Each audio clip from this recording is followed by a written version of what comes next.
Welcome to GV Tech Talks podcast.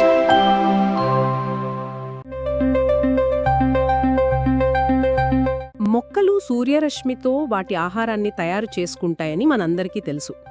ఇది మనం చిన్నప్పటి నుండి చదువుకుంటున్న విషయమే. అవును. కానీ మన సోర్సెస్ అంటే ఈ జీవశాస్త్ర పాఠ్యపుస్తకంలోని పోషణ అధ్యాయం ఒక పెద్ద ప్రశ్నను మన ముందుంచింది. హ్మ్. గాలి, నీరు, కాంతి ఇలాంటి సాధారణ పదార్థాల నుండి సంక్లిష్టమైన ఆహారాన్ని తయారు చేసే ఈ ఫ్యాక్టరీ అసలు ఎలా పనిచేస్తోంది? కరెక్ట్. మనం ఈరోజు ఒక డిటెక్టివ్లా ఆకు లోపలికి వెళ్ళి ఆ మైక్రోస్కోపిక్ ఫ్యాక్టరీ బ్లూ ప్రింట్ను పరిశోధిద్దాం. దాని వెనక ఉన్న ఆ ఇంజనీరింగ్ అద్భుతాన్ని బయటకు తీద్దాం. సరిగ్గా చెప్పారు. మన లక్ష్యం కేవలం ఏమిటి అని తెలుసుకోవడం కాదు, ఎందుకు మరియు ఎలా అని ప్రశ్నించడం. అవును. ఆకుపచ్చని ఆకులో మొదలుపెట్టి ఆ కణం లోపల ఉన్న క్లోరోప్లాస్ట్ అనే ఒక చిన్న కణాంగం వరకు మనం ప్రయాణిద్దాం. ఈ చిన్న నిర్మాణం భూమి మీద ఉన్న జీవరాశి మొత్తాన్ని ఎలా నడిపిస్తుందో కొంచెం లోతుగా చర్చిద్దాం. సరే, అయితే మన పరిశోధన ఇక్కడ నుండే మొదలు పెడదాం. మన మూలాల ప్రకారం ఇంగెన్హౌజ్ అనే శాస్త్రవేత్త మొక్కలలోని ఆకుపచ్చని భాగాలు మాత్రమే కిరణజన్య సంయోగక్రియను జరుపుతాయని చెప్పారు. అవును. ఆ కాలంలో ఇది చాలా పెద్ద విషయం కదా. నాకో ప్రశ్నొస్తోంది. కేవలం ఆకుపచ్చని భాగాలనే ఆయన అంత ఖచ్చితంగా ఎలా నిర్ధారించుంటారు? ఎందుకంటే ఆకులో కూడా ఆకుపచ్చగా లేని భాగాలుంటాయి కదా.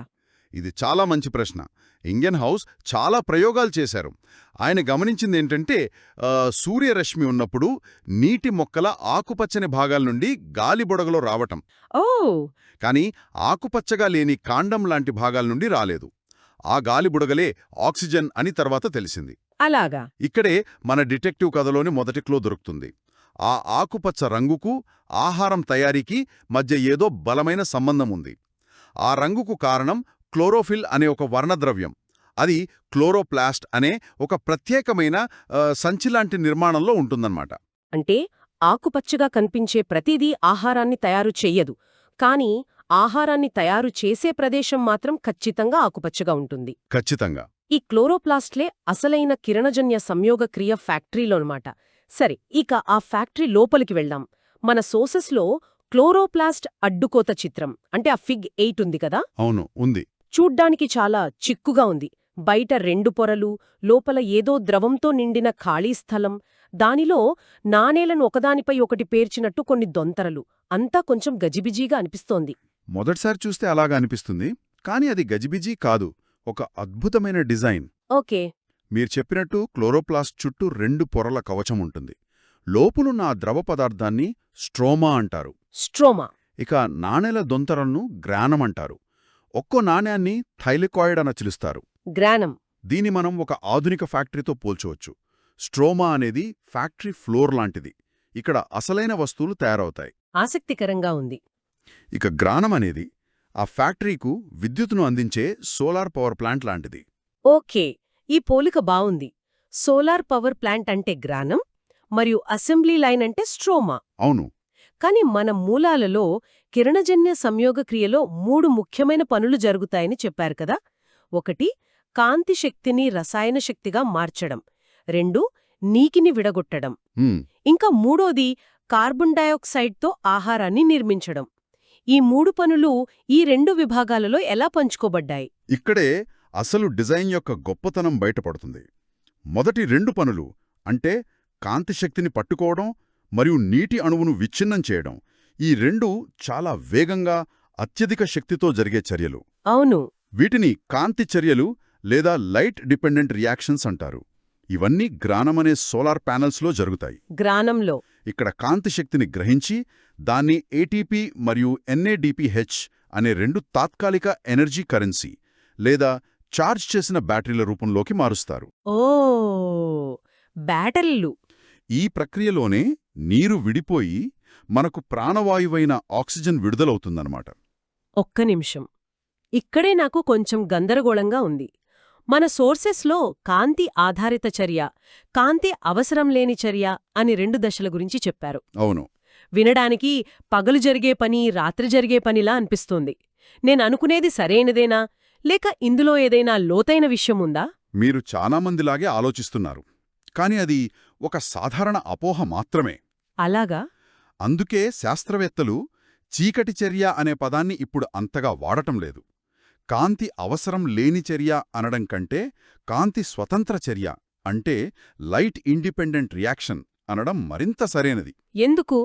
ఎందుకంటే దానికి చీకటి అవసరం లేదు, కేవలం కాంతి నేరుగా అవసరం లేదు అంతే. ఓకే. ఒక సోలార్ ప్యానెల్ పగలు బ్యాటరీని ఛార్జ్ చేస్తే ఆ బ్యాటరీ పవర్తో రాత్రిపూట కూడా లైట్లు వెలుగుతాయి కదా. అవును, వెలుగుతాయి. ఇక్కడ స్ట్రోమా ఆ లైట్ లాంటిది. గ్రానం ఛార్జ్ చేసిన ఆ ఎనర్జీ బ్యాటరీస్ అంటే ఏటీపీ ఎన్ఏడిజిహెచ్ ఉన్నంతవరకు అది పనిచేస్తూనే ఉంటుంది. అది పగలు అయినా రాత్రి అయినా సరే. ఇప్పుడు స్పష్టంగా అర్థమైంది. అంటే గ్రానం అనేది పవర్ హౌస్, అది సూర్యరశ్మిని కెమికల్ బ్యాటరీలుగా మారుస్తుంది. కరెక్ట్. స్ట్రోమా అనేది అసెంబ్లీ లైన్, అది ఆ బ్యాటరీలను వాడుకుని అసలైన ఉత్పత్తిని అంటే ఆహారాన్ని తయారు చేస్తుంది. సరిగ్గా అదే.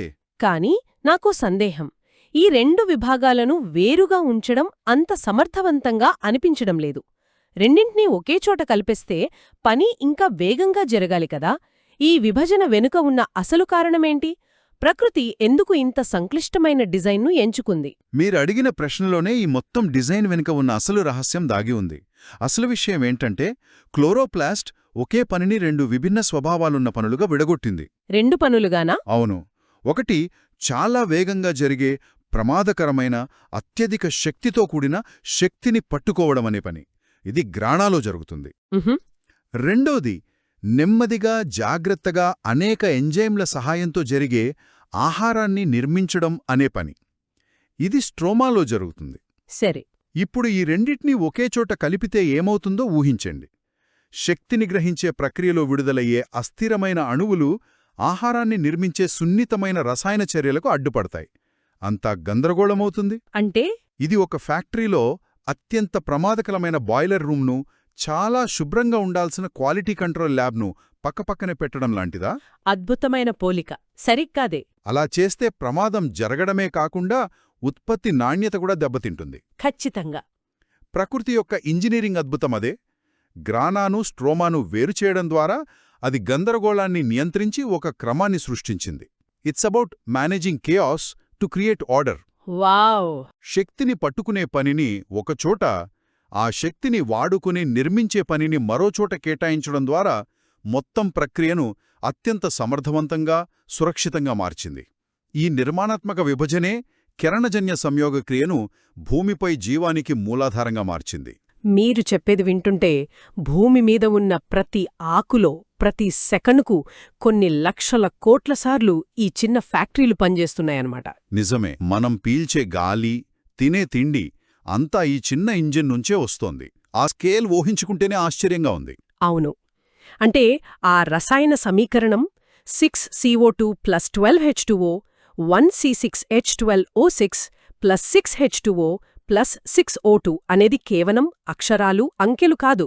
అది ఈ మైక్రో ఫ్యాక్టరీ యొక్క మొత్తం వర్క్ఫ్లోకు ఒక సారాంశమన్నమాట. నిజమే. ఆ సమీకరణంలోని ప్రతి భాగం ఈ నిర్మాణంతో ముడిపడి ఉంది. CO2 అంటే కార్బన్ డయాక్సైడ్ స్ట్రోమాలోకి ప్రవేశిస్తుంది. ఓకే. H2O నీరు గ్రానాలో విచ్ఛిన్నం చెందుతుంది. కాంతి శక్తిని క్లోరోఫిల్ గ్రహిస్తుంది. ఫలితంగా C6H12O6 గ్లూకోజ్ అంటే ఆహారం స్ట్రోమాలో తయారవుతుంది. అసెంబ్లీ లైన్లో. అవును. ఇక O2 ఆక్సిజన్ గ్రానా నుండి విడుదలవుతోంది. ప్రతిదీ ఒక పక్కా ప్రణాళిక ప్రకారం సరైన ప్రదేశంలో సరైన సమయంలో జరుగుతోంది. చిన్నప్పుడు బయాలజీ క్లాస్లో ఈ డయాగ్రామ్ చూసి ఇదేదో చాలా క్లిష్టంగా ఉందని భయపడ్డాను. కాని ఇప్పుడు ఒక ఫ్యాక్టరీ బ్లూప్రింట్లా ఆలోచిస్తే దాని వెనుక ఉన్న లాజిక్ ఎంత అద్భుతంగా ఉందో అర్థమవుతోంది. అవును.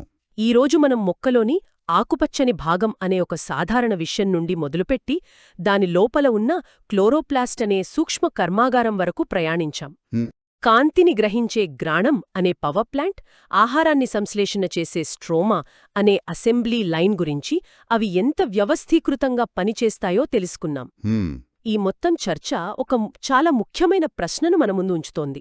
అదేంటి? మన మూలాలలో సిబి వాన్ నీల్ అనే శాస్త్రవేత్త చేసిన పరిశోధనల గురించి ఒక ప్రస్తావన ఉంది. అవును, ఉంది. ఆయన పర్పుల్ సల్ఫర్ బ్యాక్టీరియా మీద పనిచేస్తూ అవి కిరణజన్య సంయోగ క్రియలో నీటికి బదులుగా హైడ్రోజన్ సల్ఫైడ్ అంటే H2S అనే రసాయనాన్ని ఉపయోగిస్తాయని కనుగొన్నారు. ఓ నీటికి బదులుగానా? అవును, ఫలితంగా అవి ఆక్సిజన్కు బదులుగా సల్ఫర్ను వ్యర్థ పదార్థంగా ఉత్పత్తి చేస్తాయి. చాలా ఆసక్తికరంగా ఉంది. ఒకసారి ఆలోచించండి, కాంతిని రసాయన శక్తిగా మార్చే ఈ ప్రాథమిక ఇంజన్ వేర్వేరు ముడి పదార్థాలతో అంటే వేర్వేరు ఇంధనాలతో పనిచేయగలుగుతోంది. అలాంటప్పుడు బహుశా ఇతర గ్రహాలపై మన భూమికి భిన్నమైన వాతావరణంలో నీరు ఏడిచోట కూడా జీవం ఉద్భవించే అవకాశం గురించి ఇది మనకేమి సూచిస్తుంది?